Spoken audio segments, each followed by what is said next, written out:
Di depan ratusan tamu, ibu mertua berteriak, "Aku tidak sudi punya cucu darimu. Aku tidak mau kamu dan anak haram itu jadi bagian keluargaku. Ceraikan dia, Rizky. Anggap saja dia dan anak haram itu sudah mati." Aku tidak menangis. Aku hanya menatapnya, berjalan ke panggung, meletakkan sebuah kotak hadiah, lalu pergi. 5 menit kemudian, aku mendengar jeritan paling histeris dari dalam ballroom. Sebelum ceritanya dimulai, silahkan tulis di kolom komentar dari daerah mana saja teman-teman yang menonton cerita ini. Jangan lupa like dan subscribe agar channel ini bisa semakin berkembang dan bisa mempersembahkan cerita yang lebih menarik lagi. Malam itu, gemerlap lampu kristal di langit-langit ballroom Hotel Imperium seakan berlomba dengan kilatan blitz kamera para wartawan. Karpet merah mewah terhampar, menyambut ratusan tamu undangan yang terdiri dari para pejabat, investor kelas kakap, dan sosialita papan atas ibu kota. Ini bukan sekadar pesta. Ini adalah malam penobatan Rizky, sang CEO muda yang berhasil membawa perusahaan keluarganya ke level yang baru. Peresmian kantor cabang internasional pertama mereka. Tema, Era Baru, terpampang megah di layar LED raksasa di belakang panggung utama. Rizky berdiri gagah di pintu masuk, menyalami tamu satu persatu. Senyumnya tak pernah pudar. Di sampingnya, berdiri sang istri, Azizah. Dengan hijab syari berwarna rose gold yang senada dengan gaun sederhananya, Azizah tampak kontras namun meneduhkan di tengah lautan gaun malam yang terbuka dan berkilauan.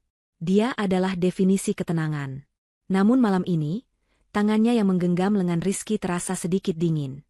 Ada sebuah rahasia besar yang ia simpan, sebuah kejutan yang ia harap akan melengkapi kebahagiaan suaminya.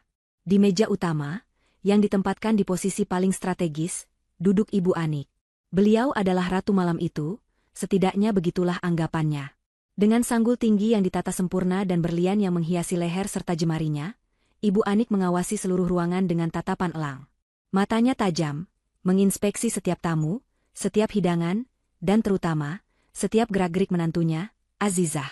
Sejak awal, Ibu Anik tidak pernah menyukai Azizah. Bagi Ibu Anik, yang terobsesi dengan status dan kekayaan, Azizah adalah sebuah kesalahan. Seorang wanita biasa, yatim piatu, yang dinikahi Rizky karena cinta buta. Tidak jelas bibit, bebet, dan bobotnya, begitu Ibu Anik sering mendesis di belakang Azizah. Setiap kali Rizky tertawa dan memeluk pinggang Azizah di depan tamu, tatapan Ibu Anik semakin menusuk. Azizah merasakannya. Dia sudah terbiasa. Selama 3 tahun pernikahannya, Azizah telah menelan hinaan, sindiran, dan perlakuan dingin. Tapi malam ini, dia berharap semuanya akan berubah. Tangannya tanpa sadar mengelus perutnya yang masih rata, tersembunyi di balik lipatan gaunnya.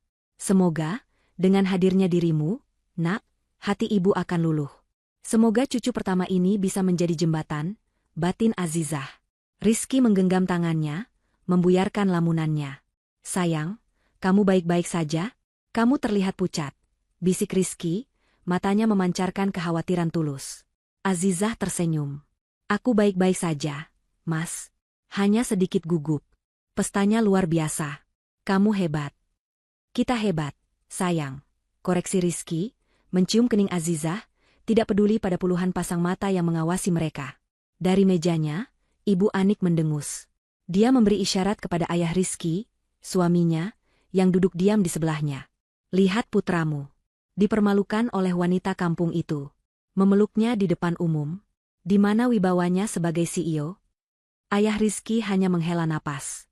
Dia tipe pria yang lebih suka diam daripada berdebat dengan istrinya yang dominan. "Anik, biarkan mereka bahagia. Ini malam Rizky." "Bahagia? Dia tidak akan bahagia selama wanita itu ada di sampingnya," desis Ibu Anik. Acara puncak pun tiba. MC memanggil nama Rizky ke atas panggung. Tepuk tangan membahana. Rizky berjalan gagah, memperbaiki dasinya. Dia berdiri di podium, menatap ratusan tamu yang mengaguminya. Dia memulai pidatonya, berbicara tentang visi perusahaan, tentang kerja keras timnya, tentang tantangan global. Suaranya penuh karisma. "Pencapaian ini," kata Rizky, suaranya menggema, "tentu tidak akan tercapai tanpa dukungan banyak pihak. Saya berterima kasih kepada seluruh tim, seluruh mitra kerja, dan dewan direksi." Dia berhenti sejenak, menatap ayahnya. "Terima kasih untuk ayah, yang selalu membimbing saya." Para tamu bertepuk tangan. Ibu Anik tersenyum puas, merasa bagian dari pujian itu. Tapi, lanjut Rizky, nadanya melembut. Ada satu orang yang menjadi pondasi saya. Orang yang percaya pada saya bahkan ketika saya tidak percaya pada diri saya sendiri. Orang yang menemani saya begadang, membuatkan saya kopi, dan mendengarkan semua keluh kesah saya tanpa pernah mengeluh. Semua mata kini tertuju pada Rizky, bertanya-tanya. Terima kasih terbesar saya persembahkan untuk istri saya tercinta, Azizah. Lampu sorot langsung menyorot Azizah di mejanya. Dia terkejut, wajahnya bersemu merah. Para tamu bertepuk tangan sopan, beberapa tampak bingung, tidak menyangka istri yang tampak sederhana itu adalah sosok penting. Mata Ibu Anik membelalak. Wajahnya mengeras. Dia mengharapkan namanya yang disebut, atau setidaknya nama keluarga besarnya. Tapi Rizky malah memuji wanita itu. Orang bilang, di balik pria sukses ada wanita hebat. Tapi Azizah tidak di belakang saya. Dia berdiri tepat di samping saya. Dia adalah jangkar saya, kata Rizky, matanya tak lepas dari Azizah. Sayang, maukah kamu naik ke panggung bersamaku? Azizah ragu sejenak. Tapi tepuk tangan tamu dan senyum lebar suaminya memberinya kekuatan. Dia berdiri, merapikan hijabnya, dan berjalan anggun ke atas panggung. Rizky menyambutnya, menggenggam tangannya erat. Aku cinta kamu, Mas, bisik Azizah. Aku lebih mencintaimu, balas Rizky. Di depan semua orang, Rizky memberikan mikrofon kepada Azizah. Sayang, ada yang mau kamu sampaikan? Ini malam kita. Jantung Azizah berdebar kencang. Inilah saatnya. Dia menatap Rizky, lalu menatap ratusan tamu. Dia mengambil napas dalam-dalam. Selamat malam, sapanya, suaranya lembut namun jelas. Pertama-tama, saya ingin mengucapkan selamat kepada suami saya, Mas Rizky. Aku sangat bangga padamu. Rizky tersenyum, mengelus punggung istrinya. Malam ini adalah perayaan untuk kantor baru. Perayaan untuk kerja keras Mas Rizky dan seluruh tim. Tapi, Azizah berhenti sejenak, senyumnya mengembang. Sepertinya, Tuhan ingin memberikan hadiah ganda untuk keluarga kami. Ruangan menjadi hening. Semua orang menunggu. Azizah menatap mata Rizky dalam-dalam. Mas dan hadirin sekalian malam ini, perayaan kita bertambah satu lagi. Karena aku. Dia meletakkan tangannya di perutnya. Aku hamil. Hening. Hening total selama 3 detik. Lalu, Rizky membeku. Matanya membelalak tak percaya. Apa-apa katamu, sayang? Aku hamil, Mas, ulang Azizah, air mata bahagia mulai menggenang di pelupuk matanya. Rizky langsung berteriak. Bukan teriakan CEO, tapi teriakan seorang pria yang baru saja mendapatkan kabar terbaik dalam hidupnya. Ya Allah, sayang. Dia langsung memeluk Azizah, mengangkat tubuh istrinya dan memutarnya pelan. Aku akan jadi ayah. Aku akan jadi ayah. Serunya, air mata bahagia mengalir deras di pipinya. Para tamu yang melihat pemandangan haru itu langsung berdiri, memberikan tepuk tangan yang paling meriah malam itu. Ayah Rizky di mejanya tersenyum lebar, ikut bertepuk tangan. Rizky menurunkan Azizah, memegang kedua bahu istrinya. Ini nyata? Kamu tidak sedang bercanda? Azizah tertawa sambil menangis. Ini nyata, Mas. Sudah 8 minggu. Aku mencintaimu. Aku sangat mencintaimu. Rizky mencium kening istrinya berkali-kali, tak peduli lagi pada citra profesionalnya. Kebahagiaannya meluap. Di tengah riuh tepuk tangan dan ucapan selamat yang mulai terdengar, di meja utama, Ibu Anik tidak bergerak. Wajahnya kaku. Senyumnya hilang. Matanya menatap tajam ke panggung, ke arah Azizah yang sedang dipeluk putranya.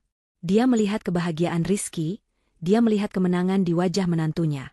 Dan itu membuatnya murka. Dia merasa kalah. Dia merasa wanita kampung itu telah berhasil merebut putranya sepenuhnya. Tiba-tiba, musik perayaan yang mengalun indah berhenti mendadak. Scratch. Suara mikrofon yang direbut paksa memekakan telinga. Semua tepuk tangan berhenti seketika. Para tamu menoleh ke sumber suara dengan bingung. Rizky dan Azizah, yang masih berpelukan, melepaskan pelukan mereka. Di panggung, hanya beberapa langkah dari mereka, Ibu Anik telah berdiri. Wajahnya bengis, tangannya mencengkeram mikrofon yang baru saja dia rebut dari MC. Cukup, desis Ibu Anik. Tapi suaranya, melalui mikrofon, terdengar seperti guntur di ruangan yang senyap itu. Cukup sandiwara ini. Keheningan yang mencekam langsung mengambil alih kemeriahan pesta. Musik mati. Tawa para tamu lenyap, digantikan oleh bisikan-bisikan tertahan. Lampu sorot masih menyorot panggung, menangkap 3 sosok yang berdiri kaku. Rizky yang bingung, Azizah yang waspada, dan Ibu Anik yang gemetar karena amarah. Ibu? Rizky adalah yang pertama memecah keheningan. Apa yang ibu lakukan? Ibu mau mengucapkan selamat? Ibu Anik tertawa. Tawa yang kering dan penuh cemoohan. Selamat? Kamu bilang selamat? Matanya menyorot tajam, bukan kepada Rizky, tapi langsung menusuk ke Azizah. Kamu pikir ini kabar baik? Suara Ibu Anik bergema di seluruh ballroom. Kamu pikir, dengan pengumuman murahan ini, kamu bisa mengikat putraku? Wajah Rizky berubah dari bingung menjadi marah. Ibu, jaga ucapan ibu. Apa maksud ibu? Aku bicara pada wanita ini, tunjuk Ibu Anik pada Azizah. Wanita licik. Kamu pikir aku bodoh? Kamu sengaja mengumumkannya di depan semua orang agar aku tidak bisa menolak? Agar aku mau menerima anak haram itu. Anak haram? Suara Rizky meninggi. Para tamu terkesiap. Beberapa sosialita mulai mengeluarkan ponsel mereka, merekam secara diam-diam. Ini drama yang lebih seru dari sinetron manapun. Ibu, teriak Rizky. Itu anakku. Darah dagingku. Bagaimana bisa ibu menyebutnya anak haram? Dia haram karena dia datang dari rahim wanita ini. Balas Ibu Anik, suaranya semakin melengking. Aku tidak sudi punya cucu darimu. Aku tidak mau kamu dan anak haram itu jadi bagian keluargaku. Azizah hanya diam. Tangannya mengepal di sisi tubuhnya. Dia menahan rasa sakit yang menghujam jantungnya. Bukan untuk dirinya sendiri, tapi untuk anak yang sedang dikandungnya. Ibu Anik, hentikan. Ayah Rizky mencoba berdiri dari mejanya, wajahnya pucat. Jangan buat malu keluarga kita. Malu? Ibu Anik menoleh pada suaminya. Aku sudah malu sejak putra kita membawa wanita kampung ini ke rumah kita. Dia pembawa sial. Dia tidak setara dengan kita. Dia hanya mengincar harta kita. Ibu Anik kembali fokus pada Azizah. Dia berjalan mendekat, mengitari Azizah seperti seekor pemangsa. Lihat dirimu, katanya, suaranya penuh racun. Dia menunjuk hijab Azizah. Bersembunyi di balik kain itu. Pura-pura suci. Pura-pura lugu. Padahal hatimu busuk. Kamu menggunakan kehamilanmu sebagai senjata. Kamu pikir aku akan luluh? Tidak. Rizky meraih lengan Azizah, menarik istrinya ke belakang punggungnya. Cukup, Bu. Cukup. Aku tidak akan membiarkan ibu menghina istriku lagi. Oh, kamu membelanya. Ibu Anik menatap putranya dengan tatapan tak percaya. Kamu lebih memilih wanita ini daripada ibumu sendiri? Rizky, sadarlah. Dia sudah meracuni pikiranmu. Ibu Anik tiba-tiba berbalik, menunjuk ke salah satu meja VVIP. Seorang wanita muda yang sangat cantik, dengan gaun malam merah menyala yang seksi, berdiri dengan kikuk. Dia adalah Sandra, putri seorang pengusaha kaya yang selama ini coba dijodohkan Ibu Anik dengan Rizky, bahkan setelah Rizky menikah. Lihat Sandra, seru Ibu Anik. Itu baru menantu yang pantas untuk keluarga kita. Cantik, terhormat, kaya raya, dan setara. Bukan gembel sepertimu. Sandra tampak kaget namanya disebut, namun seulas senyum sombong tipis terukir di bibirnya. Ibu Anik kembali menatap Rizky, tatapannya kini berubah menjadi ultimatum yang dingin.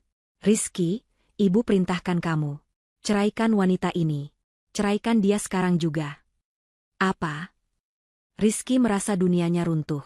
Ibunya sudah gila. Ibu tidak main-main.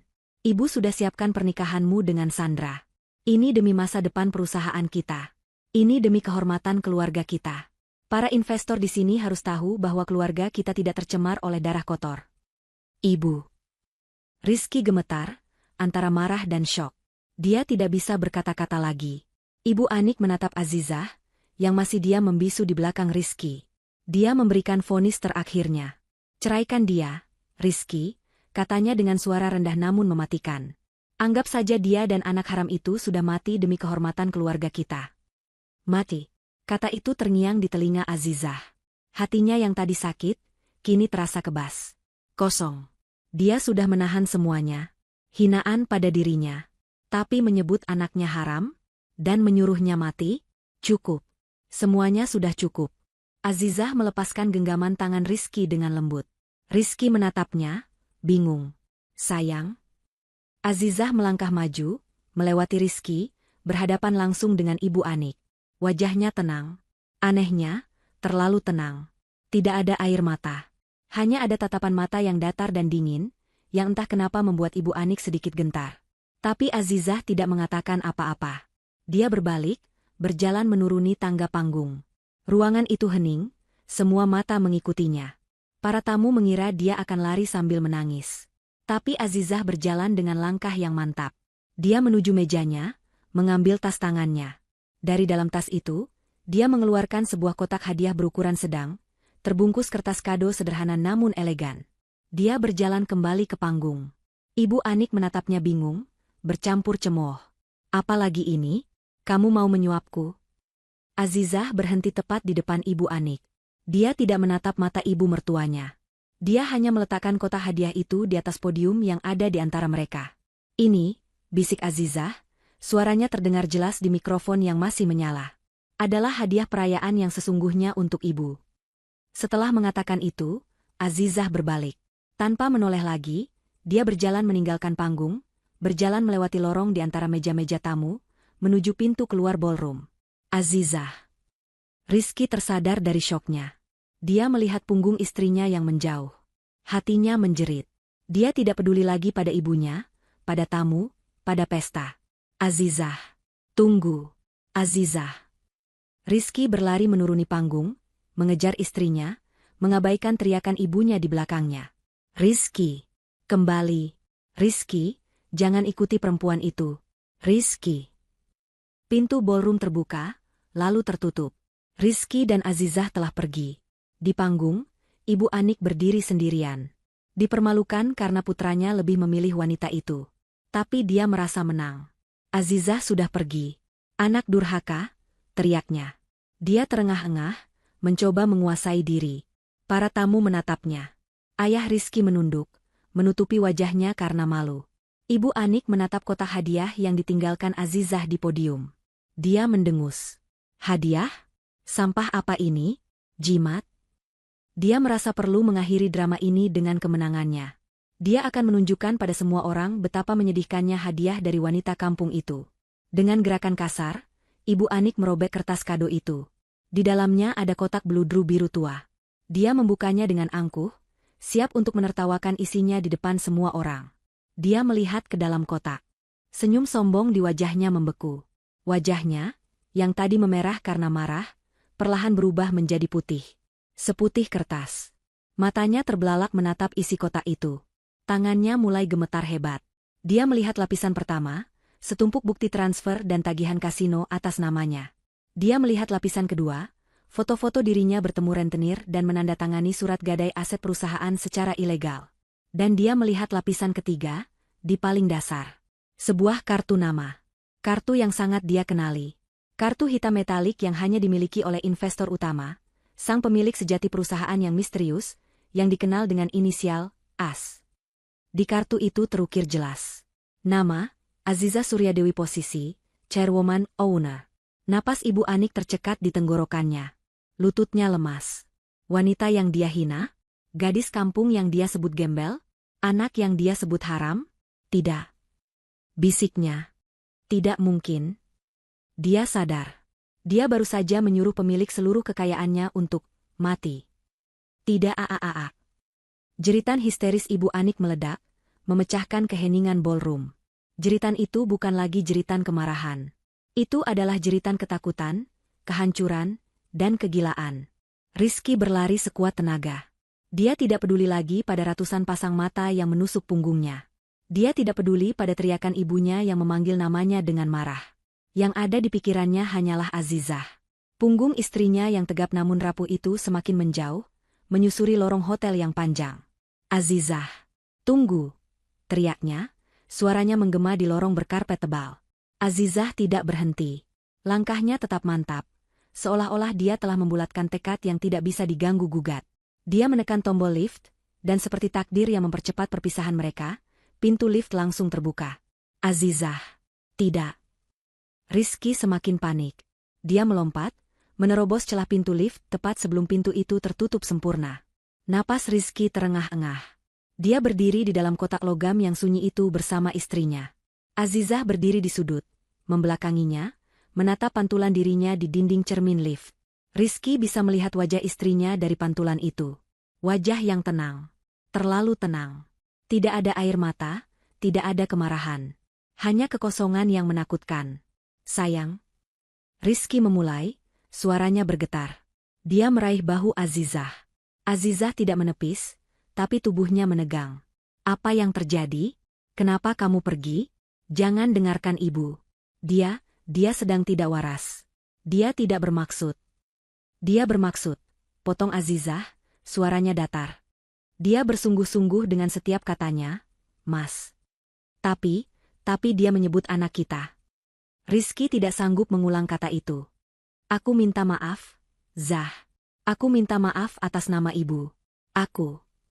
Pintu lift berdenting, terbuka di lobi utama. Lobi hotel sangat ramai, kontras dengan ketegangan di dalam lift. Azizah melangkah keluar. Rizky mengikutinya, seperti bayangan yang putus asa. Kamu mau kemana? Kita kembali ke atas. Kita selesaikan ini. Aku akan bicara pada ibu. Aku akan membelamu.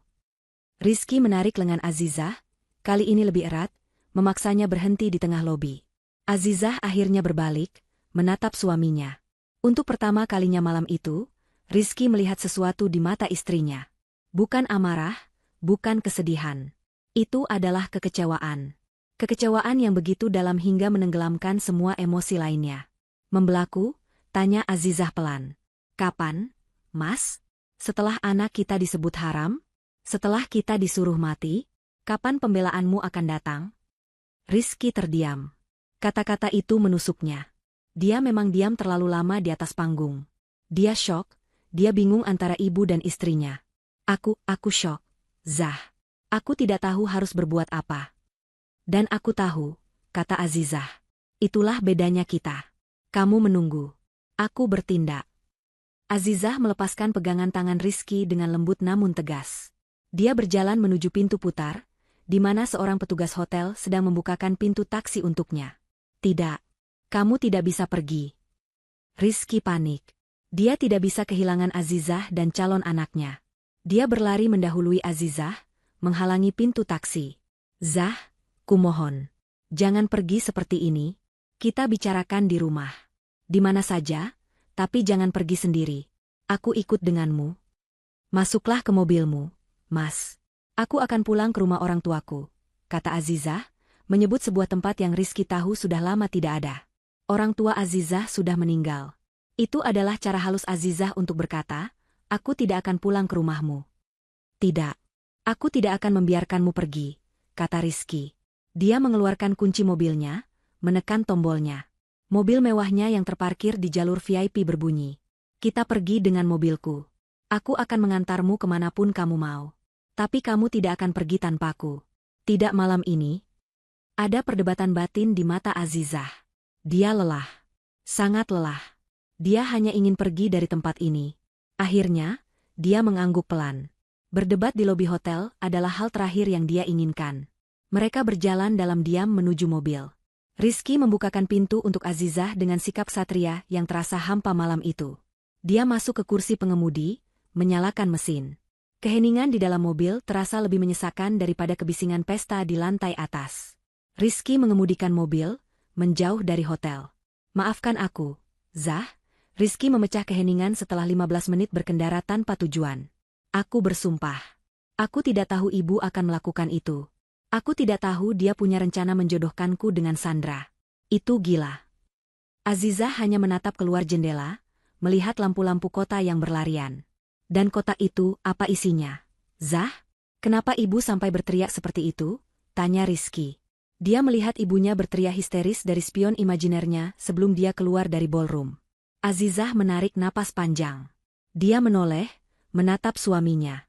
Mas, apa kamu benar-benar tidak tahu apa yang terjadi di perusahaanmu sendiri? Rizky mengerutkan kening. Apa maksudmu? Perusahaan baik-baik saja. Kita baru saja meresmikan kantor baru. Semuanya sempurna. Tidak ada yang sempurna, Mas, kata Azizah. Semua itu, pesta itu, kantor baru itu, sebagian besar adalah ilusi. Rizky memperlambat laju mobilnya. Ilusi apa? Aku sudah tahu selama 6 bulan terakhir. Azizah memulai ceritanya. Suaranya tenang, seolah sedang membacakan laporan. Ibu Anik telah menggelapkan uang perusahaan dalam jumlah besar. Rizky hampir menginjak rem mendadak. Apa? Tidak mungkin. Ibu tidak mungkin melakukan itu. Dia melakukannya. Potong Azizah, tidak membiarkan Rizky menyangkal. Aku tidak sengaja menemukannya. Ada transfer mencurigakan ke rekening di luar negeri. Aku melacaknya. Ternyata itu rekening kasino online. Ibumu punya masalah judi yang parah, Mas. Rizky menggelengkan kepalanya. Judi? Ibu? Kamu pasti salah. Zah. Ibu, dia wanita sosialita. Dia tidak mungkin. Dia menutupinya dengan sangat baik, lanjut Azizah. Saat aku menggali lebih dalam, aku menemukan hal yang lebih buruk. Hutangnya miliaran. Dia mulai panik. Jadi, dia mengambil pinjaman ilegal. Menggunakan aset perusahaan sebagai jaminan. Tanpa sepengetahuanmu, tanpa sepengetahuan ayahmu. Tubuh Rizky mendingin. Pinjaman ilegal. Aset perusahaan.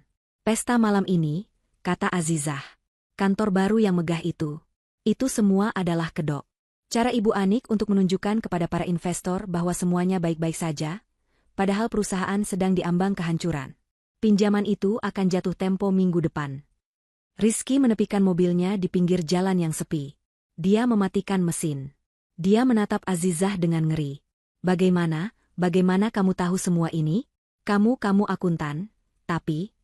Aku lebih dari sekadar akuntan, Mas, kata Azizah pelan. Kenapa kamu tidak memberitahuku? Suara Rizky terdengar lirih, penuh luka. Kenapa kamu membiarkan ini terjadi? Memberitahumu? Azizah menatapnya. Dan berkata apa? Mas, ibumu seorang penjudi dan koruptor.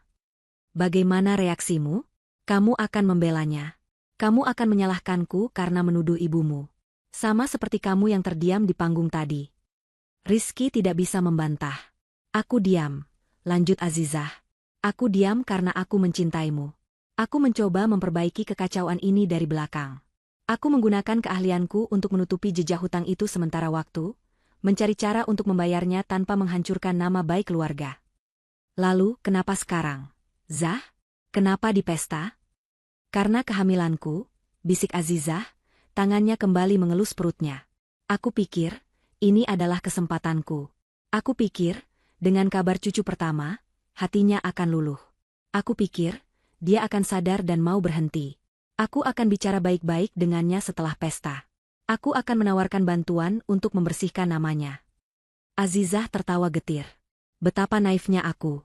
Ternyata, dia tidak hanya membenciku. Dia membenci anak ini. Dia menyebutnya haram. Dia menyuruh kami mati.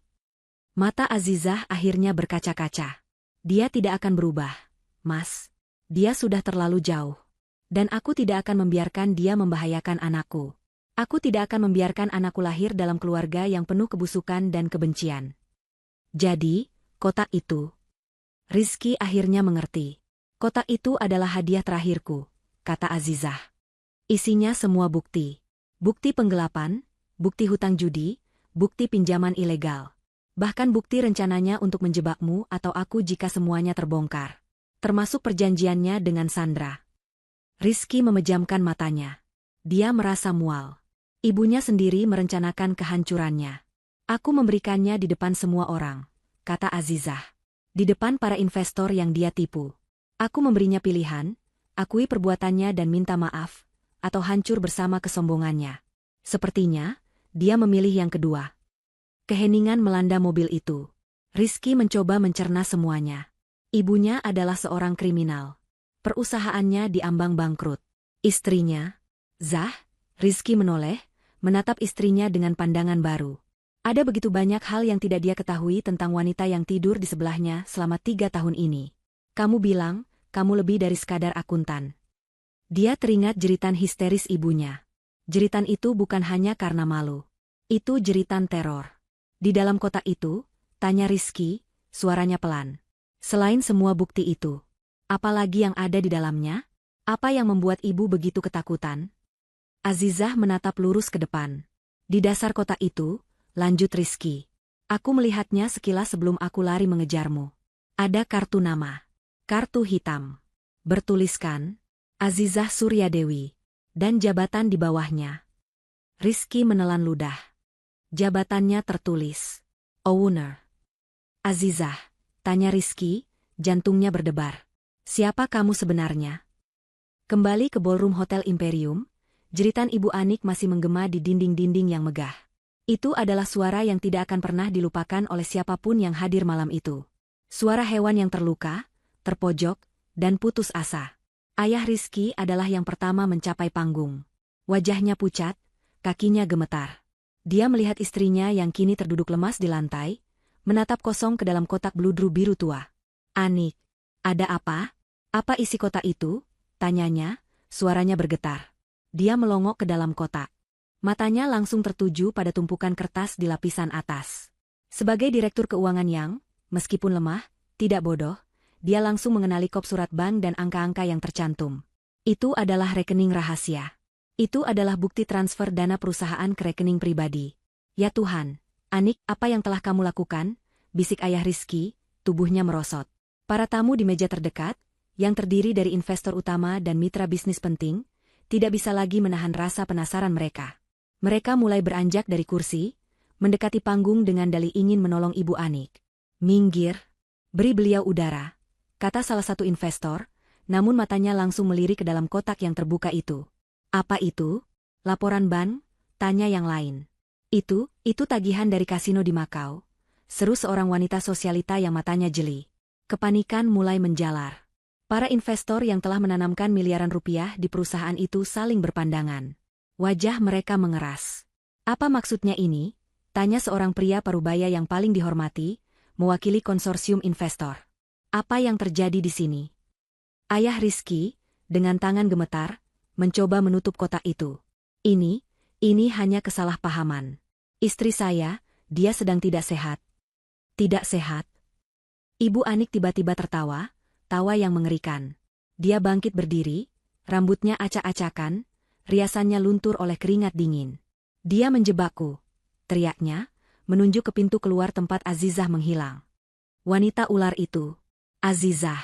Dia yang memalsukan semua ini. Dia yang mencuri uangnya.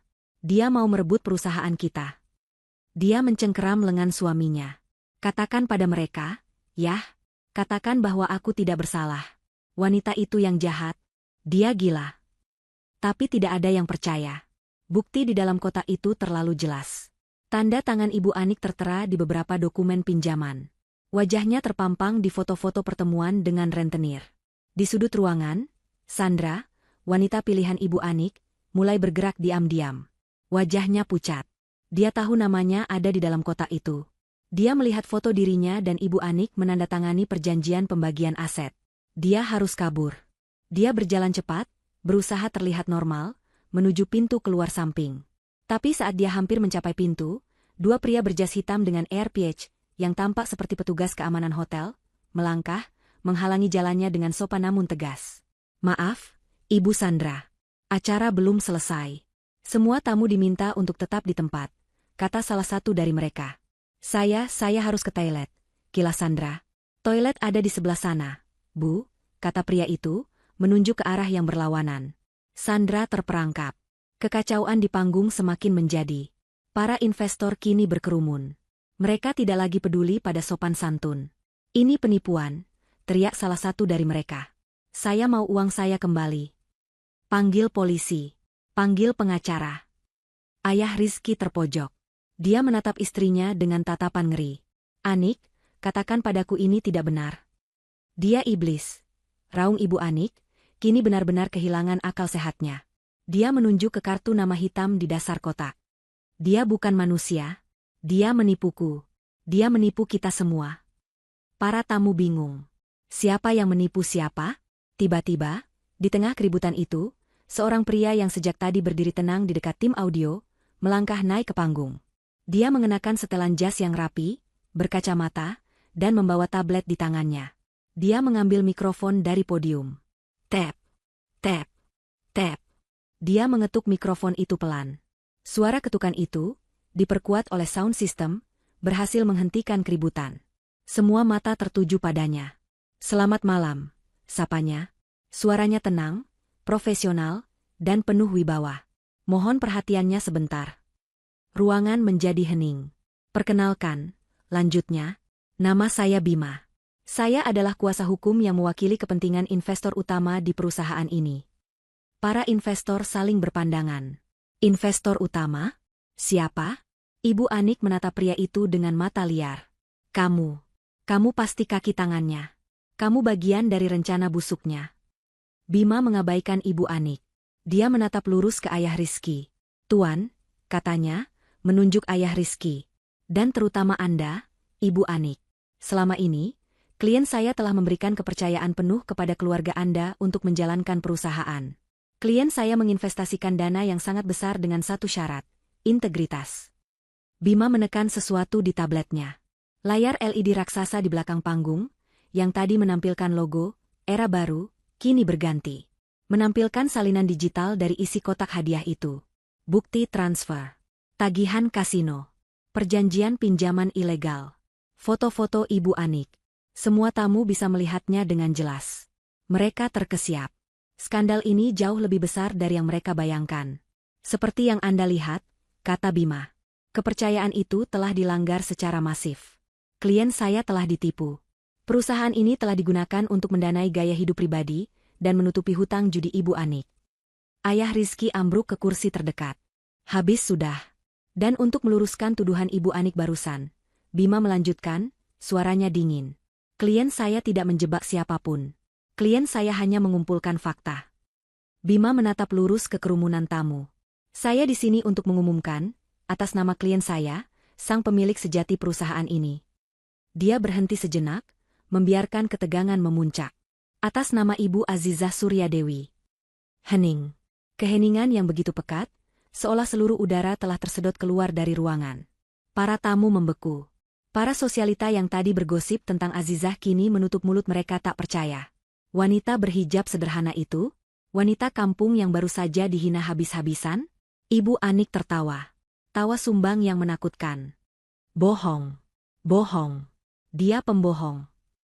Ibu Azizah adalah As, kata Bima, menyebutkan inisial investor misterius yang sangat disegani di dunia bisnis. Beliau adalah pendiri dan pemilik tunggal dari dana investasi yang mendanai perusahaan ini sejak awal. Keluarga Anda, Tuan dan Nyonya, hanya ditunjuk sebagai pengelola. Inilah paku terakhir di peti mati Ibu Anik. Kenyataan itu terlalu berat untuk diterima. Dia tidak hanya menghina menantunya.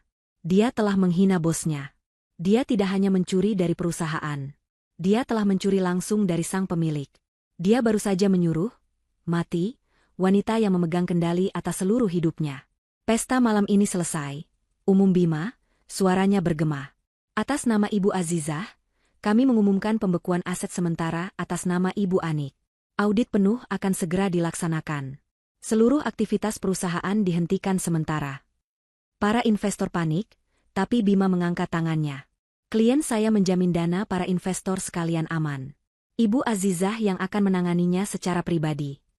Saat itulah, pintu utama ballroom terbuka. Bukan tamu yang masuk, melainkan 3 orang petugas kepolisian berseragam lengkap, berjalan tegas menuju panggung. Bima menatap Ibu Anik yang kini gemetar hebat. Dan satu hal lagi, Ibu Anik, kata Bima. Klien saya sudah memberikan Anda kesempatan untuk mengaku dan meminta maaf malam ini. Tapi Anda memilih untuk menghina dan memfitnahnya. Pengacara itu menunjuk ke arah polisi yang mendekat. Polisi di sini bukan atas panggilan saya. Mereka dipanggil oleh pihak kasino dan rentenir yang Anda tipu menggunakan nama perusahaan. Kejahatan Anda sudah terbongkar dari semua sisi.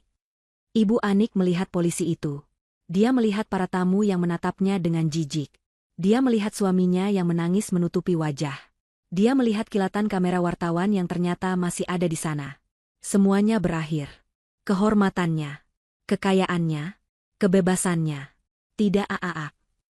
Jeritan histeris itu meledak sekali lagi. Tapi kali ini, suaranya penuh teror murni. Matanya memutar ke belakang, dan tubuhnya ambruk ke lantai panggung. Ibu Anik pingsan. Keheningan di dalam mobil mewah itu terasa menusuk.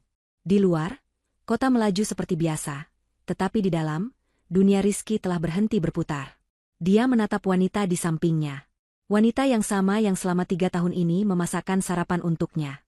Wanita yang sama yang hijabnya selalu ia bantu rapikan sebelum berangkat kerja. Wanita yang sama yang baru saja ia bela mati-matian, mengira wanita itu lemah dan tersakiti. "Owner," ulang Rizky, suaranya nyaris tak terdengar. "Azizah Surya Dewi." "Owner? Itu nama keluargamu?" "Surya Dewi?" Azizah tidak lagi menatap keluar jendela. Dia menatap lurus ke dashboard mobil, tetapi pandangannya jauh menembus. "Ya," jawabnya singkat. "Surya Dewi, seperti Surya Dewi Group?" tanya Rizky, menyebut salah satu konglomerasi tertua dan terkaya di Asia Tenggara. Sebuah nama yang begitu legendaris. Sebuah nama yang membuat keluarga Rizky tampak seperti debu di sampingnya. Azizah hanya mengangguk pelan. Napas Rizky terasa sesak. Ini tidak masuk akal. Ini gila. Tapi bagaimana? Kenapa? Kamu bilang kamu yatim piatu. Kamu bilang kamu hidup sederhana. Kita bertemu di kafe itu. Kamu bekerja sebagai barista paruh waktu. "Aku tidak berbohong," kata Azizah. "Sebagian." Dia akhirnya menoleh, menatap suaminya. Mata yang biasanya lembut itu kini tampak dalam dan rumit. "Aku memang yatim piatu. Orang tuaku meninggal dalam kecelakaan pesawat saat aku berumur 20 tahun. Mereka mewariskan segalanya padaku. Seluruh Surya Dewi Group." Rizky mencoba membayangkannya. Kekayaan yang tak terhitung jumlahnya jatuh ke pangkuan seorang gadis muda. "Aku melihatnya, Mas," lanjut Azizah, suaranya melembut, seolah mengenang masa lalu yang kelam. "Aku melihat bagaimana uang mengubah semua orang di sekitarku. Paman, bibi, sepupu, mereka semua tiba-tiba menjadi sangat baik, sangat perhatian. Tapi di belakangku, mereka saling berebut, saling menjatuhkan, merencanakan cara untuk mengambil alih perusahaan dariku. Laki-laki, mereka mendekatiku bukan karena diriku, tapi karena namaku." Dia tersenyum getir. "Aku muak. Muak dengan kepalsuan. Muak dengan dunia yang hanya melihat label harga. Jadi, aku pergi. Aku mengambil cuti dari segalanya. Aku menyerahkan manajemen perusahaan kepada dewan kepercayaan yang diatur mendiang ayahku. Aku mengganti namaku, menyederhanakan penampilanku. Aku hidup sebagai Azizah saja. Seorang mahasiswi biasa yang bekerja paruh waktu di kafe untuk menambah uang saku. Aku hanya ingin bernapas. Aku ingin mencari seseorang yang tulus." Dan di sanalah Rizky menemukannya. Di sebuah kafe kecil dekat kampus, Rizky, yang saat itu masih seorang manajer junior, sering datang untuk mengerjakan presentasi. Dia terpikat oleh tawa Azizah yang tulus, oleh kesederhanaannya. "Lalu kamu datang," bisik Azizah. "Kamu tidak tahu siapa aku. Kamu memperlakukanku dengan hormat. Kamu menceritakan mimpimu tentang perusahaan ayahmu. Kamu bersemangat, kamu idealis. Kamu tulus. Kamu mencintai Azizah si barista, bukan Azizah Surya Dewi sang miliarder." Rizky menunduk. Rasa bersalah dan rasa bodoh bercampur aduk. "Perusahaan ayahmu," lanjut Azizah. "Saat kita mulai serius, aku memeriksanya diam-diam. Dan aku menemukan perusahaan itu tidak sehat. Ayahmu manajer yang baik, tapi bukan visioner. Dan ibumu, dia sudah mulai boros sejak saat itu. Perusahaan itu nyaris bangkrut. Jadi, investasi besar yang datang tiba-tiba 5 tahun lalu, itu aku Azizah. Melalui perusahaan investasi anonimku. Inisial, AS. Aku tidak bisa melihat impianmu hancur. Aku ingin memberimu kesempatan. Aku ingin kamu bersinar." Dunia Rizky jungkir balik. Kesuksesannya, jabatannya sebagai CEO, kantor barunya, semuanya diberikan oleh istrinya, dibiayai oleh istrinya. Dia merasa seperti seorang pecundang, seorang pria yang hidup dari belas kasihan istrinya. "Kenapa kamu tidak pernah bilang, Zah?" Suara Rizky parau. "Kenapa kamu biarkan aku hidup dalam kebohongan? Kenapa kamu biarkan ibumu menghinamu setiap hari? Kamu bisa menghentikannya kapan saja. Kamu bisa memberitahunya siapa kamu." "Lalu apa?" tanya Azizah. "Jika aku bilang siapa aku, apa yang akan berubah? Ibu Anik akan langsung bersujud di kakiku. Dia akan memperlakukanku seperti ratu. Tapi apa itu tulus? Apa itu cinta? Atau itu hanya ketakutan dan keserakahan?" "Aku mencintaimu, Mas," kata Azizah, kali ini air mata benar-benar menggenang. "Aku sangat mencintaimu. Aku hanya ingin dicintai sebagai Azizah. Aku rela menelan semua hinaan itu, selama aku bisa pulang ke pelukanmu. Aku pikir, kesabaranku akan meluluhkan hatinya. Aku terus berbohong karena aku takut. Akunya? Aku takut jika kamu tahu yang sebenarnya, kamu akan berubah. Kamu akan melihatku berbeda. Kamu akan merasa terintimidasi. Aku takut kehilangan, Mas Rizky, yang tulus mencintai, Azizah si barista. Aku salah. Seharusnya aku percaya padamu. Lalu kehamilan ini, kata Rizky, otaknya mulai menghubungkan titik-titik.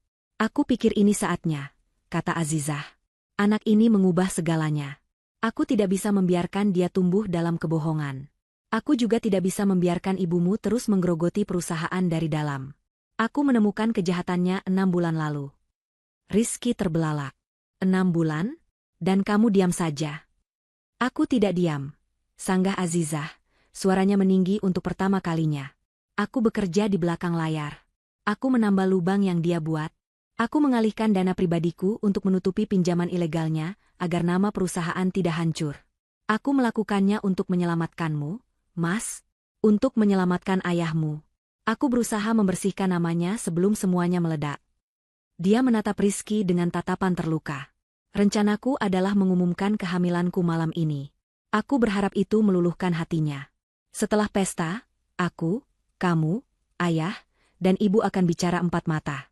Aku akan menunjukkan buktinya, dan memberinya pilihan. Berobat dari kecanduan judinya dan mengembalikan uangnya pelan-pelan, atau aku akan mengambil alih. Tapi dia tidak memberiku pilihan, bisik Azizah. Dia menghina anakku. Dia menyuruhku mati. Dia memilih jalannya sendiri. Rizky tidak bisa berkata-kata. Dia telah menikahi seorang wanita yang luar biasa. Seorang wanita yang menahan beban seluruh dunia di pundaknya demi cinta. Dan dia gagal melindunginya. Ibunya sendiri adalah monster yang menghancurkan segalanya. Apa yang terjadi sekarang? Tanya Rizky, merasa kecil dan bingung. Azizah menatapnya lekat. Wajah lembutnya kini memancarkan ketegasan seorang chairwoman. Sekarang, kata Azizah, aku mengambil kembali apa yang menjadi milikku. Aku akan membersihkan perusahaan ini dari atas sampai bawah. Aku tidak akan membiarkan warisan orang tuaku dan masa depan anakku dirusak oleh keserakahan Ibu Anik. Dia mengulurkan tangannya, bukan untuk meminta Rizky memegangnya, tapi sebagai sebuah jeda. Pertanyaannya adalah, Mas Rizky, kata Azizah, suaranya kini tenang namun berbobot. Kamu ada di pihak mana? Rizky menatap tangan istrinya, lalu ke mata istrinya. Maksudmu, memilih antara kamu dan ibuku? Bukan, koreksi Azizah. Ibumu sudah memilih takdirnya sendiri. Pilihannya adalah, apakah kamu akan menjadi bagian dari kekacauan yang dia tinggalkan, meratapi kehancuran nama keluargamu? Atau kamu akan berdiri bersamaku, suamiku, ayah dari anakku, dan membantuku membangun kembali semuanya dengan jujur? Sebelum Rizky bisa menjawab, ponselnya berdering nyaring di dalam mobil yang hening. Nama, ayah, tertera di layar. Rizky menatap Azizah, lalu mengangkat panggilan itu dengan tangan gemetar. Ayah? Rizky. Suara ayahnya terdengar histeris di seberang sana. Penuh tangis dan kepanikan. Cepat kembali ke hotel. Cepat, nak. Ibumu. Ibumu ditangkap polisi. Mereka membawanya. Ya Tuhan, Rizky. Mereka bilang dia menipu. Para investor media, semuanya hancur. Kita hancur. Nak, hancur. Rizky memejamkan matanya. Realitas menghantamnya seperti kereta barang. Ini nyata. Dia membuka matanya, menatap Azizah. Azizah hanya menatapnya, menunggu jawaban atas pertanyaan yang tadi dia ajukan. Kita ke sana sekarang. Yah, kata Rizky, suaranya berat. Aku sedang bersama Azizah. Kami akan ke sana. Dia menutup telepon. Dia menatap istrinya, yang kini menatapnya dengan campuran antara harapan dan kewaspadaan. Ayo kita hadapi ini, kata Rizky, suaranya mantap. Aku bersamamu, Zah. Aku akan membantumu. Aku suamimu. Azizah mengangguk pelan. Ada sedikit kelegaan di matanya, tapi dia tahu, perang sesungguhnya baru saja dimulai. Ketika mobil Rizky kembali memasuki pelataran Hotel Imperium, suasananya sudah berubah 180 derajat. Karpet merah yang tadi mewah kini diinjak-injak oleh puluhan wartawan, juru kamera, dan polisi. Lampu blitz menyala tanpa henti, lebih menyilaukan dari lampu kristal di dalam ballroom. Pesta telah berubah menjadi sirkus media. Mereka melihatnya dari kejauhan.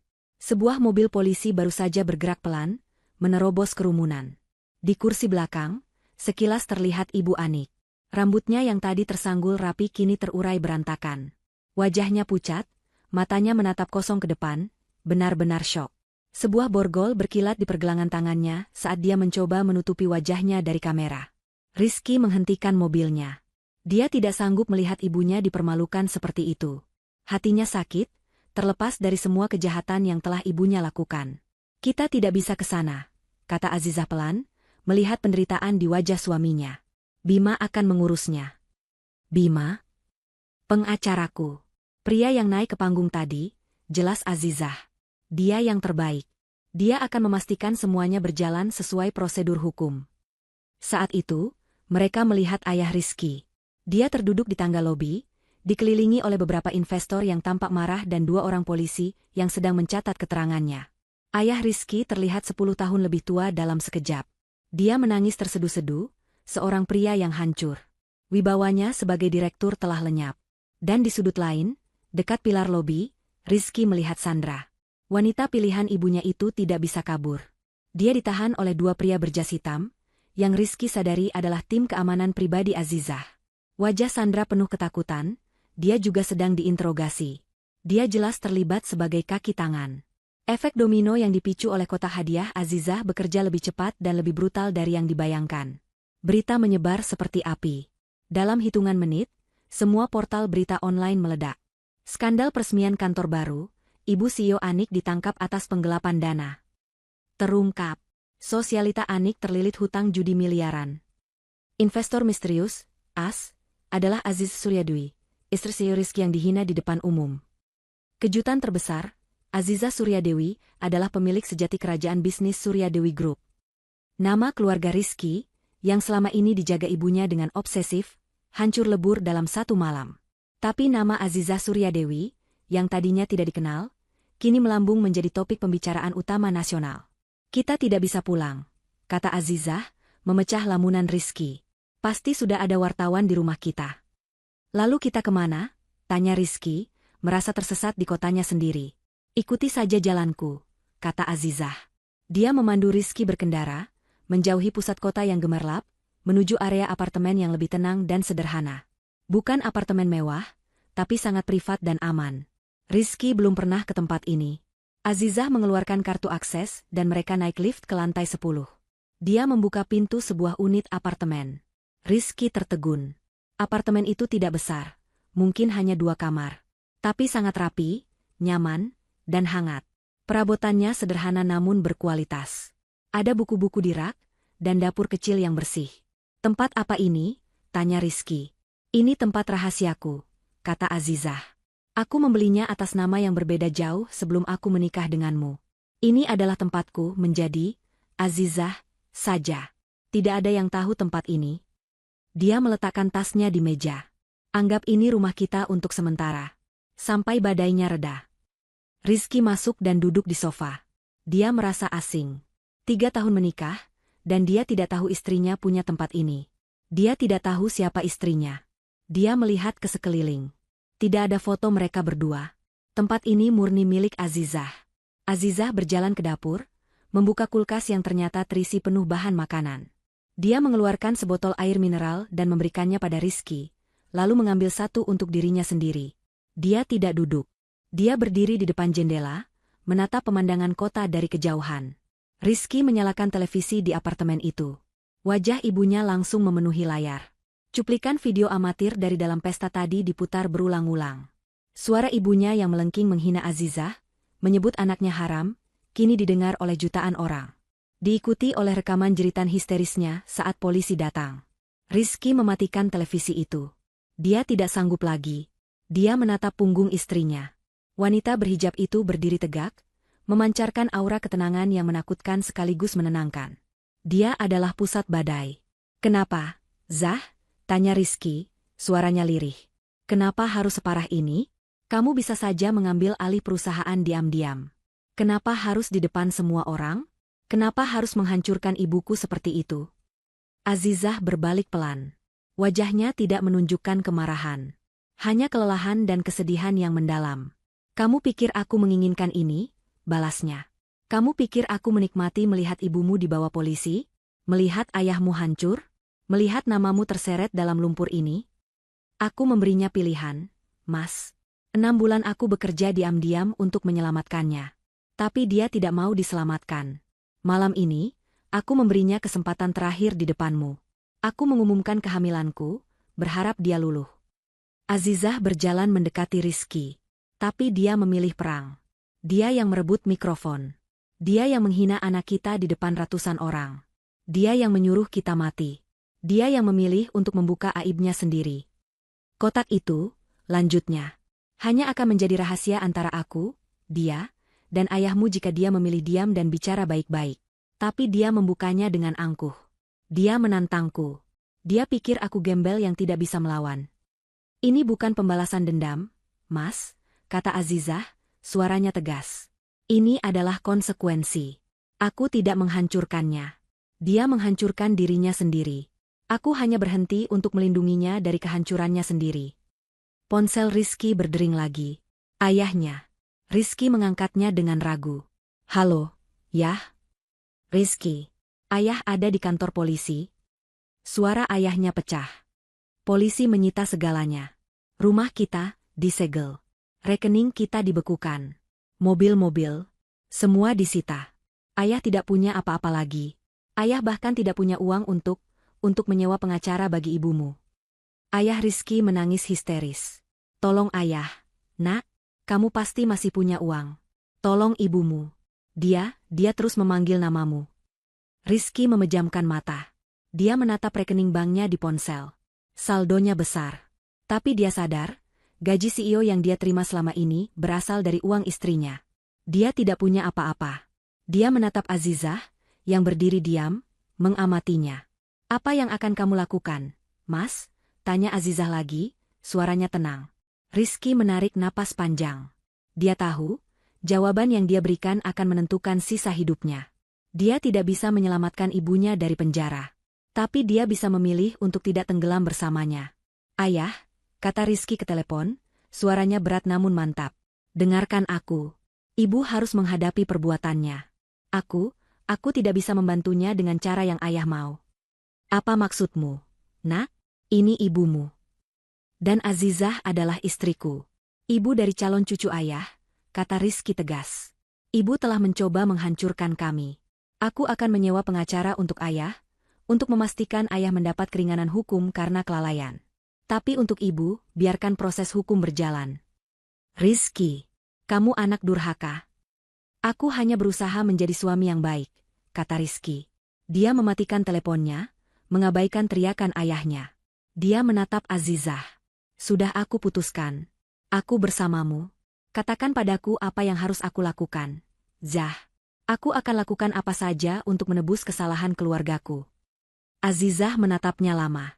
Lalu, untuk pertama kalinya malam itu, dia mengulurkan tangan dan menggenggam tangan suaminya. Pertama, katanya, kita istirahat. Besok, perang baru dimulai. Pagi hari di apartemen rahasia Azizah terasa begitu sunyi. Sinar matahari menembus tirai, namun tidak membawa kehangatan. Rizky terbangun di sofa. Dia tidak bisa tidur di kamar. Dia merasa tidak pantas. Dia terjaga semalaman, memandangi langit-langit, sementara otaknya memutar ulang semua kebohongan yang telah dia jalani. Dia bukan CEO yang sukses. Dia adalah suami yang lalai, anak dari seorang kriminal, dan seorang pria yang dibiayai oleh wanita yang diam-diam dia biarkan dihina oleh ibunya sendiri. Rasa malu itu terasa lebih berat daripada kehilangan harta benda. Azizah keluar dari kamar. Wajahnya tampak segar.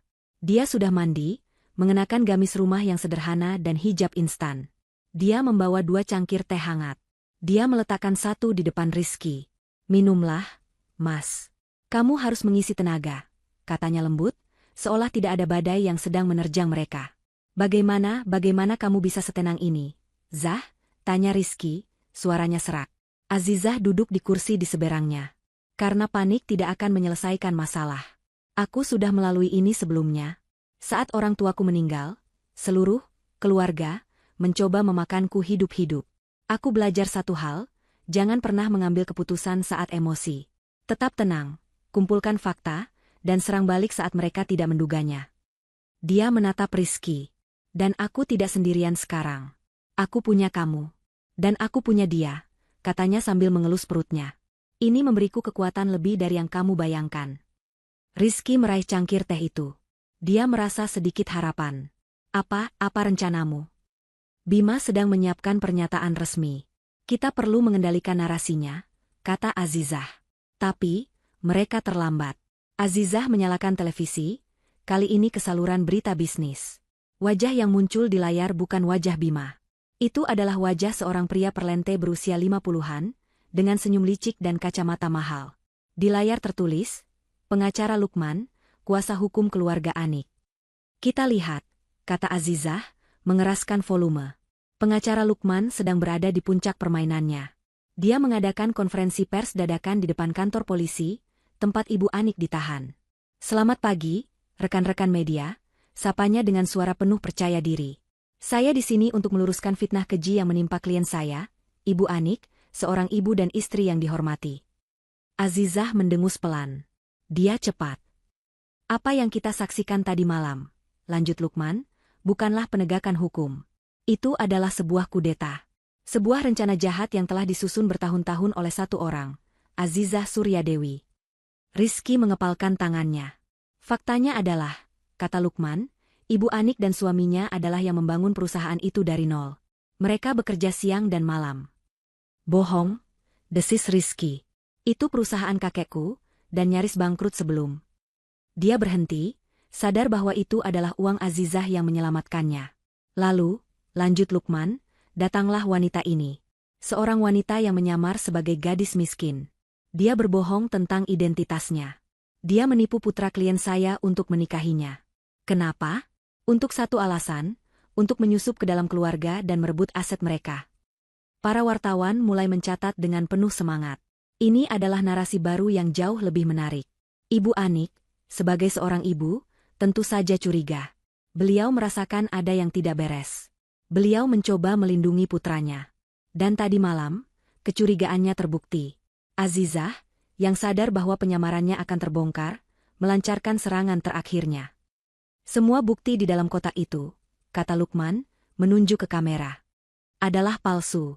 Dibuat oleh Azizah. Dia adalah pemilik Suryadewi Group. Dia punya uang dan kuasa tak terbatas untuk memalsukan apapun. Dia sengaja menjebak klien saya. Dia adalah serigala berbulu domba. Ular yang bersembunyi di balik hijab sucinya. Ya Tuhan, bisik Rizky. Dia memutarbalikkan semuanya. Dan kehamilan itu. Lukman tertawa sinis. Apa kalian tidak lihat? Dia menggunakannya sebagai senjata. Dia mengumumkannya di momen puncak, bukan untuk kebahagiaan, tapi sebagai pengumuman pengambil alihan. Dia menggunakan janinnya sendiri sebagai tameng. Hentikan. Rizky berteriak ke televisi. Pukulan terakhir datang. Ucapan Ibu Anik tentang anak haram? Tentu saja beliau syok. Bayangkan, seorang ibu yang baik hati, tiba-tiba dituduh korupsi di depan umum oleh menantu yang dia rawat, dan menantu itu menggunakan cucunya sendiri sebagai alat. Itu adalah jeritan hati seorang ibu yang dikhianati. Bukan hinaan, itu adalah rasa sakit. Opini publik, yang semalam bersimpati pada Azizah, kini terbelah. Media sosial meledak. Tagar ular berhijab dan selamatkan Ibu Anik mulai trending. Orang-orang mulai mempertanyakan. Benarkah Azizah sejahat itu? Kenapa dia harus berbohong tentang identitasnya jika dia tulus? Dia berhasil, Zah, kata Rizky, putus asa. Dia membuatmu terlihat seperti penjahatnya. Azizah hanya diam, wajahnya mengeras. Dia tidak hanya memutarbalikkan fakta. Dia baru saja mengumumkan perang pribadi terhadapku. Dia menyerang hijabku. Dia menyerang anakku. Ponsel Azizah berdering. Bima. Aku sudah melihatnya, kata Azizah sebelum Bima sempat bicara. Mereka cepat, Bu, kata Bima. Dan mereka licik. Mereka tidak melawan fakta keuangan kita. Mereka melawan karakter ibu. Mereka mengubah ini dari kasus kriminal menjadi drama keluarga. Dan publik menyukai drama. Aku tahu, kata Azizah. Dan ada lagi yang lebih buruk, kata Bima. Mereka baru saja mengirimkan surat panggilan untuk Rizky. Sebagai saksi, mereka akan mencoba menekan Rizky untuk bersaksi melawan Anda. Mengatakan bahwa Anda memang memalsukan bukti. Rizky menatap Azizah, ngeri. Dan Bima terdengar ragu. Mereka baru saja menayangkan wawancara eksklusif dengan ayah Rizky. Azizah langsung mengganti saluran. Di layar, tampak ayah Rizky. Wajahnya bengkak karena menangis. Dia duduk di sebelah pengacara Lukman. "Pak," tanya wartawan, "bagaimana perasaan Anda?" Ayah Rizky terisak. Saya hancur. Saya kehilangan segalanya. Istri saya, dia mungkin salah. Tapi dia tidak sejahat itu. Dia hanya seorang ibu. Tapi wanita itu, Azizah, dia mengambil semuanya." Mata ayah Rizky menatap lurus ke kamera. Dia tahu Rizky sedang menonton. "Rizky, anakku," katanya, air matanya berlinang. "Pulanglah, nak, ayah sendirian. Sadarlah. Jangan terperangkap oleh wanita ular itu. Dia bukan istrimu. Dia iblis. Pulang dan selamatkan ibumu. Keluarga kita hancur karenanya." Wartawan bertanya lagi, "Bagaimana dengan kehamilan itu? Calon cucu Anda?" Ayah Rizky menggelengkan kepalanya, dimanipulasi penuh oleh pengacaranya. "Saya tidak tahu," katanya pahit. "Saya tidak tahu apakah itu anak Rizky. Saya tidak sudi mengakuinya setelah apa yang ibunya lakukan." "Duk!" Rizky memukul meja. Cangkir tehnya tumpah. "Cukup!" teriak Rizky. "Ini bukan lagi ayahnya. Ini adalah boneka yang dikendalikan oleh ibunya dan pengacara licik itu. Mereka tidak hanya menyerang Azizah. Mereka menyerang anaknya. Darah dagingnya sendiri. Mereka sudah keterlaluan." "Zah," kata Rizky, matanya memerah karena amarah yang tidak pernah dia rasakan sebelumnya. "Mereka menggunakan ayahku untuk menghinamu dan anak kita di TV nasional." Rizky mengambil ponselnya. "Aku akan meneleponnya. Aku akan..." "Tidak." Azizah menghentikannya. Tangannya yang dingin menggenggam tangan Rizky yang gemetar karena marah. "Itu yang mereka mau. Mereka mau kamu marah. Mereka mau kamu berbuat gegabah. Lalu kita diam saja," tuntut Rizky. "Kita biarkan mereka menyebut anak kita haram di TV nasional? Kita biarkan mereka menyebutmu penipu?" Azizah menatap suaminya. Api kemarahan di mata Rizky adalah sesuatu yang baru. Tapi itu adalah api yang dia butuhkan. "Tentu saja tidak," kata Azizah, senyum tipis yang dingin terukir di bibirnya. "Mereka ingin bermain drama," katanya. "Baik. Mereka lupa. Aku bukan hanya pemilik perusahaan. Aku adalah penulis naskah dari drama ini." Dia mengambil ponselnya dan menelepon Bima. "Bima," kata Azizah, suaranya tenang namun mematikan. "Siapkan konferensi pers kita. Besok pagi. Di Ballroom Hotel Imperium. Tempat yang sama." "Bu, apa itu bijak? Media sedang memusuhi kita," kata Bima. "Mereka menyerang anakku, Bima. Waktu untuk bersikap defensif sudah selesai," kata Azizah. "Apa yang akan kita tunjukkan? Laporan keuangan?" "Bukan," kata Azizah. "Laporan keuangan membosankan. Publik tidak peduli. Mereka peduli pada pengkhianatan." "Aku punya sesuatu yang jauh lebih baik," kata Azizah.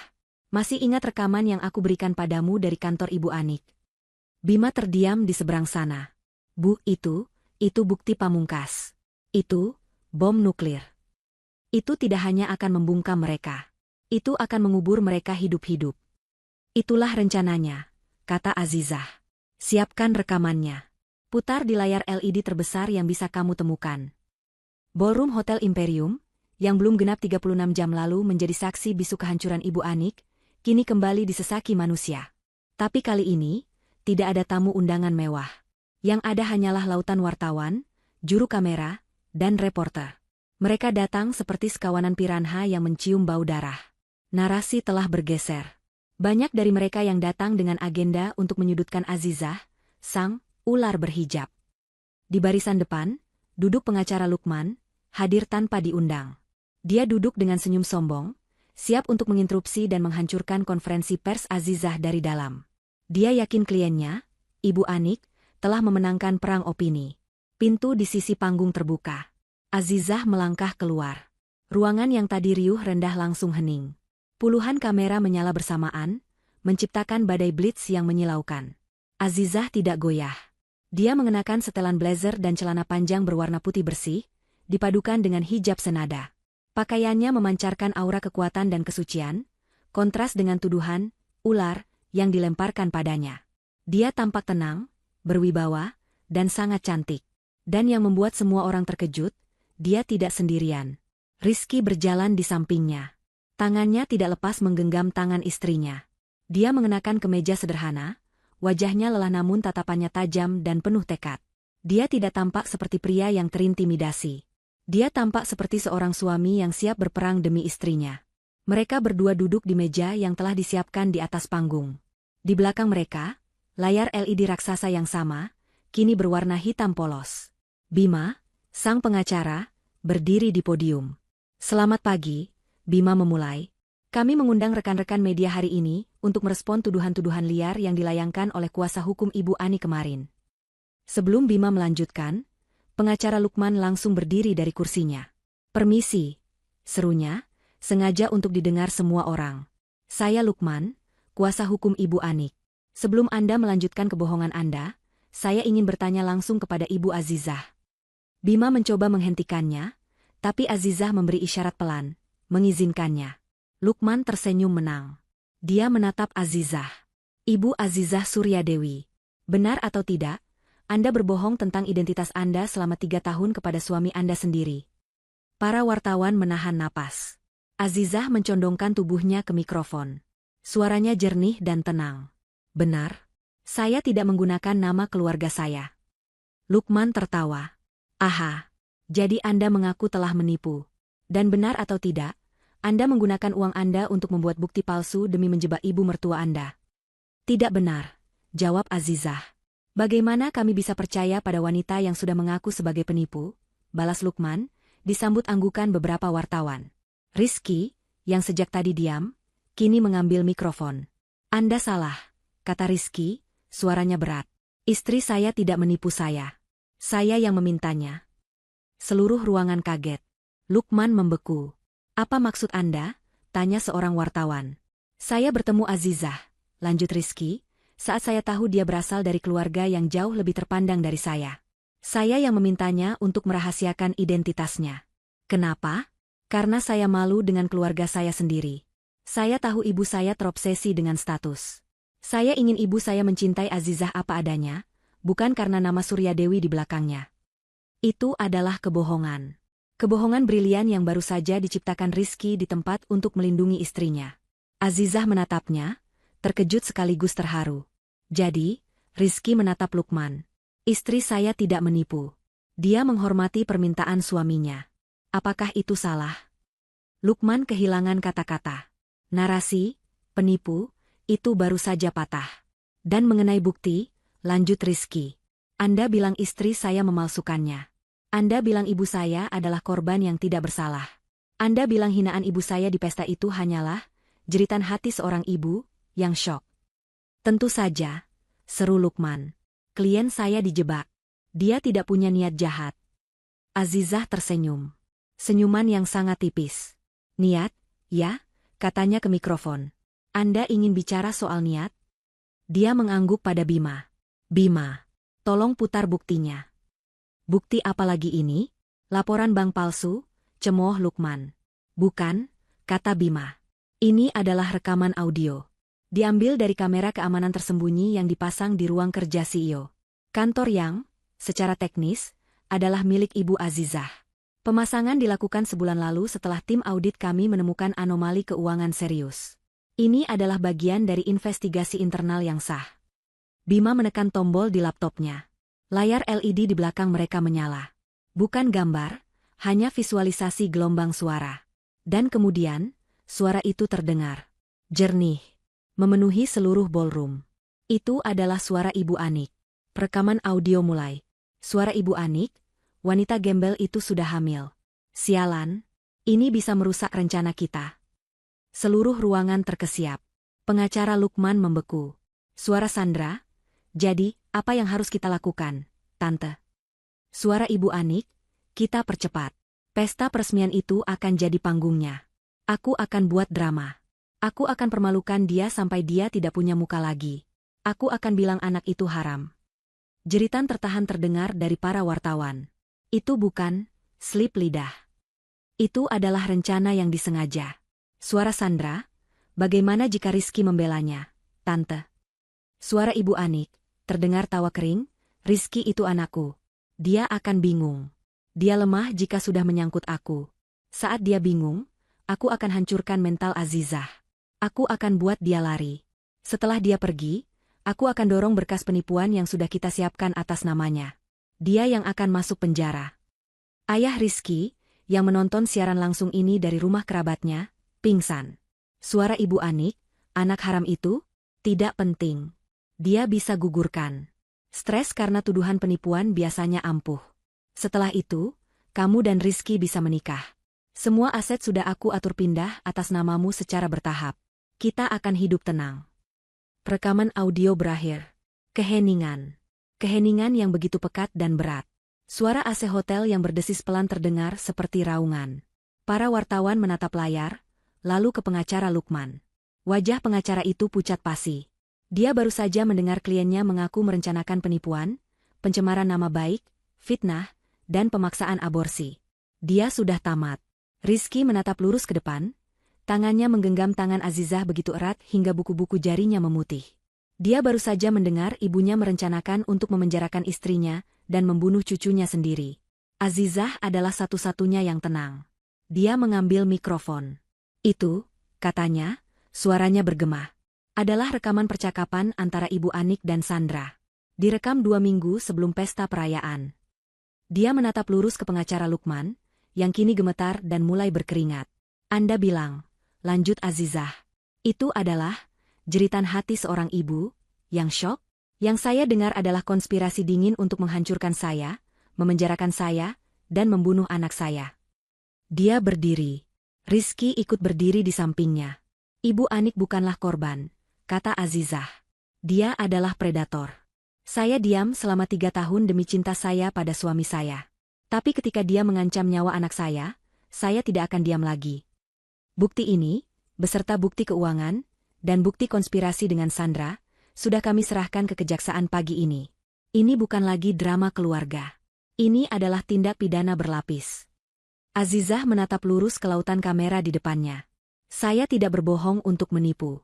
Saya berbohong untuk dicintai dengan tulus. Tapi Ibu Aniklah yang hidup dalam kebohongan. Dan sekarang, dia akan menghadapi kebenarannya. Azizah memegang perutnya. Anak saya bukan anak haram. Dia adalah pewaris Surya Dewi Group. Dan dia adalah masa depan yang akan saya lindungi, dengan cara apapun. Dia berbalik, menggandeng tangan Rizky, dan berjalan meninggalkan panggung. Tidak ada yang berani bertanya. Tidak ada yang berani menghentikan mereka. Pengacara Lukman ambruk ke kursinya. Para wartawan berebut lari keluar ruangan, berlomba-lomba menjadi yang pertama menyiarkan berita yang baru saja mengguncang negara itu. Permainan sudah berakhir. Dunia terasa berhenti berputar sesaat setelah rekaman audio itu selesai. Di ballroom Hotel Imperium, keheningan yang tadi pekat kini pecah menjadi gemuruh.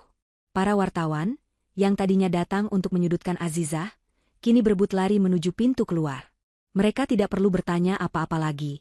Mereka sudah mendapatkan berita terbesar tahun ini. Judul-judul berita sudah terbayang di benak mereka.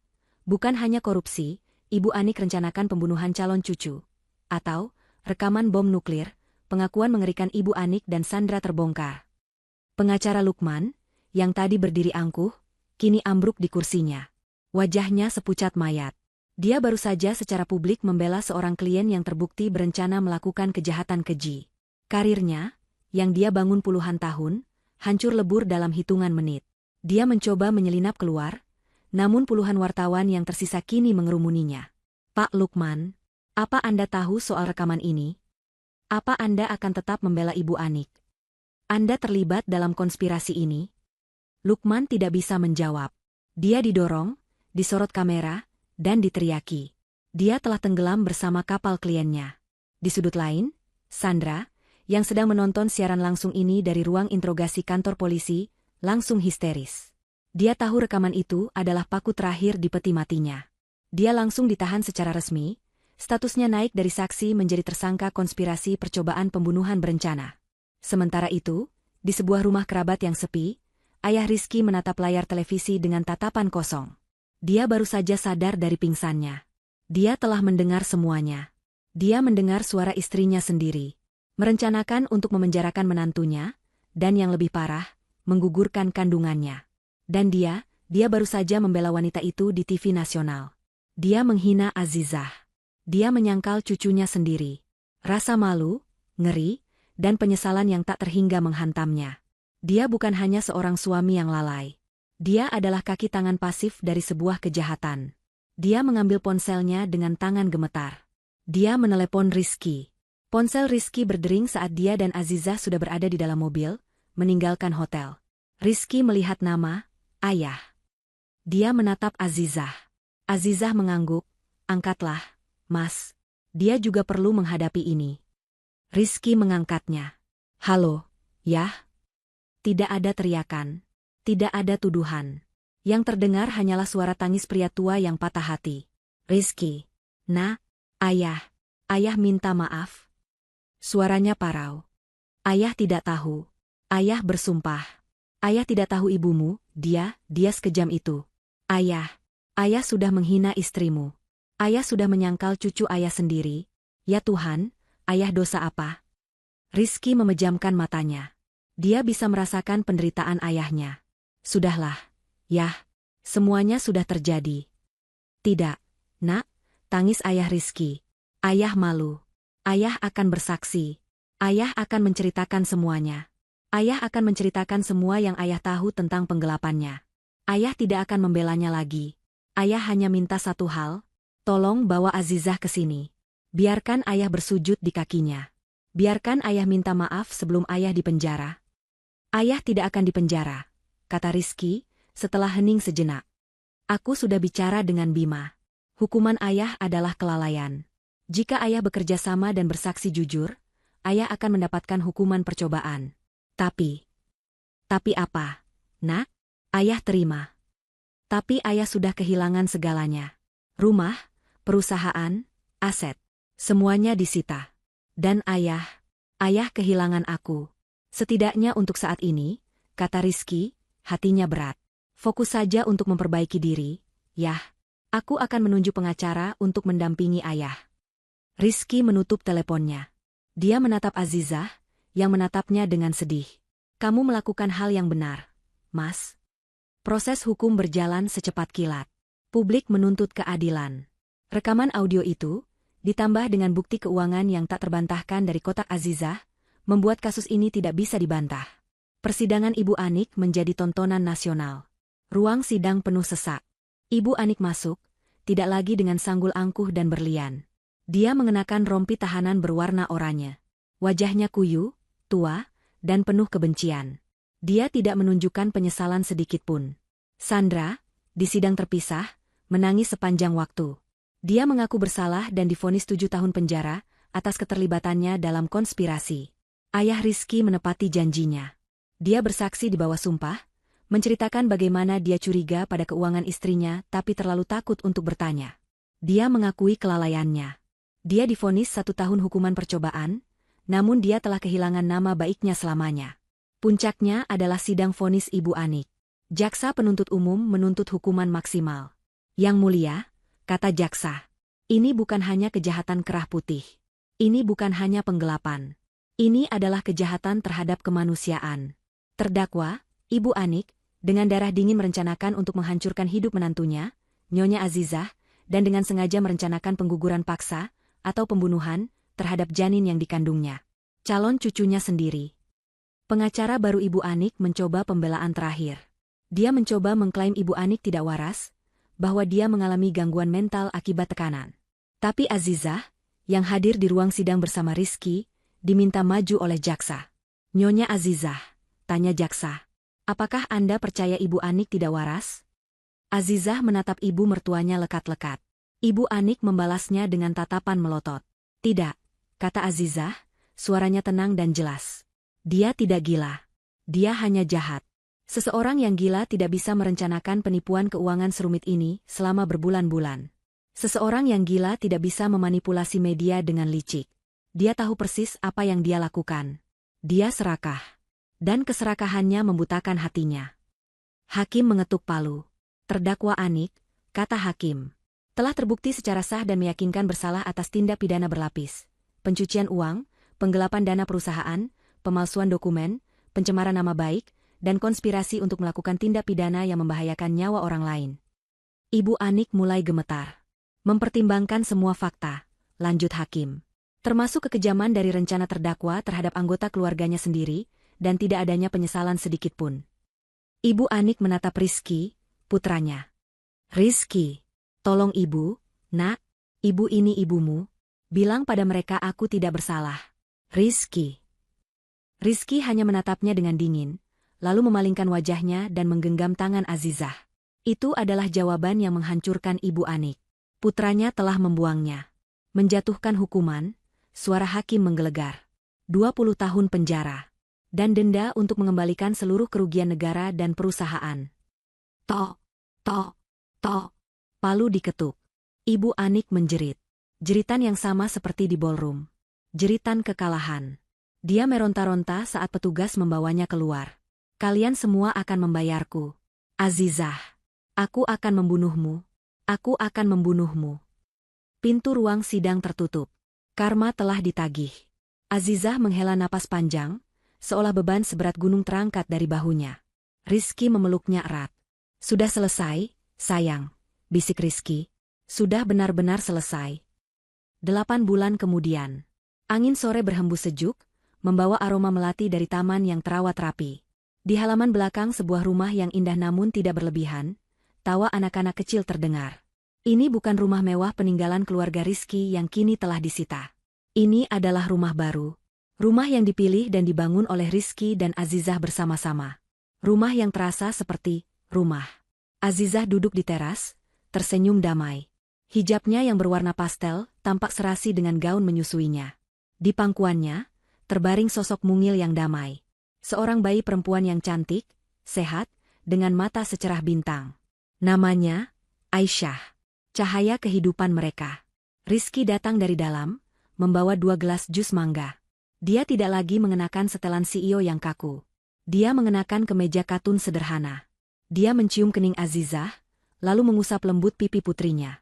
Para tamu sudah mulai datang, bisik Rizky. Tamu? Azizah tertawa pelan.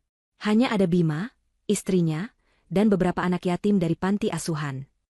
Itulah tamu yang sesungguhnya, kata Rizky, tersenyum. Hari ini adalah syukuran akikah untuk Aisyah. Sebuah perayaan yang jauh berbeda dari pesta, era baru, yang penuh bencana itu. Tidak ada lampu kristal, tidak ada wartawan, tidak ada gaun malam. Hanya ada beberapa tikar yang terhampar, aroma sate kambing yang sedang dipanggang, dan suara tulus orang-orang yang benar-benar menyayangi mereka. Banyak yang telah berubah. Surya Dewi Group, di bawah kendali penuh Azizah, telah membersihkan total perusahaan lama. Semua aset korup dilikuidasi. Dan Rizky, dia menolak untuk mengambil posisi direktur apapun. Dia merasa harus membuktikan nilainya. Dia memulai dari nol. Dengan bimbingan Azizah, dia kini mengepalai sebuah divisi baru, fokus pada program social enterprise dan pemberdayaan UKM. Dia bekerja lebih keras dari sebelumnya, bukan untuk kemewahan, tapi untuk kepuasan batin. Dia telah menemukan kembali idealisme yang dulu dia miliki, idealisme yang membuat Azizah jatuh cinta padanya. Terima kasih, Mas, bisik Azizah. Untuk apa? Tanya Rizky, duduk di sampingnya. Karena telah memilih kami. Karena telah menjadi pria yang aku tahu bisa kamu capai. Kamu suami yang hebat, dan ayah yang luar biasa. Rizky menggenggam tangan istrinya. Aku yang berterima kasih, Zah. Kamu tidak meninggalkanku. Kamu memberiku kesempatan kedua. Kamu adalah jangkar kehidupanku. Saat mereka sedang menikmati momen itu, televisi di dalam ruang keluarga yang pintunya terbuka menyiarkan berita sore. Berita hari ini, kata sang pembawa berita. Mantan sosialita Anik, terpidana kasus penggelapan Surya Dewi Group, hari ini dipindahkan ke lembaga pemasyarakatan umum setelah gagal dalam banding terakhirnya. Layar televisi menampilkan gambar dari balik jeruji besi. Seorang wanita tua dengan rambut beruban yang dipotong pendek, mengenakan seragam penjara yang lusuh, sedang menyapu koridor sel yang kotor. Wajahnya kuyu, cekung, dan tatapan matanya kosong. Dia tidak lagi mengenali bayangannya sendiri di genangan air kotor di lantai. Itu adalah Ibu Anik. Dilupakan oleh dunia, ditinggalkan oleh semua orang, hanya ditemani oleh penyesalannya. Rizky segera mengambil remote dan mematikan televisi. Tidak perlu, katanya tegas. Kita tidak perlu melihat itu lagi. Masa lalu itu sudah ditutup. Azizah mengangguk. Dia menatap putrinya yang mungil. Dia benar, nak, masa lalu sudah selesai. Azizah menatap suaminya, matanya bersinar penuh cinta. Pesta perayaan kita yang sesungguhnya baru saja dimulai, Mas. Rizky tersenyum, merangkul bahu istri dan anaknya. Di bawah langit senja yang damai, dikelilingi oleh tawa tulus dan doa, mereka akhirnya menemukan apa arti kekayaan yang sebenarnya. Itu bukanlah tentang kemewahan atau status. Itu adalah tentang kedamaian, kejujuran, dan keluarga kecil yang mereka bangun di atas puing-puing kebohongan, tas puing-puing kebohongan, tas puing-puing kebohongan, tas puing-puing kebohongan, tas puing-puing kebohongan, tas puing-puing kebohongan, tas puing-puing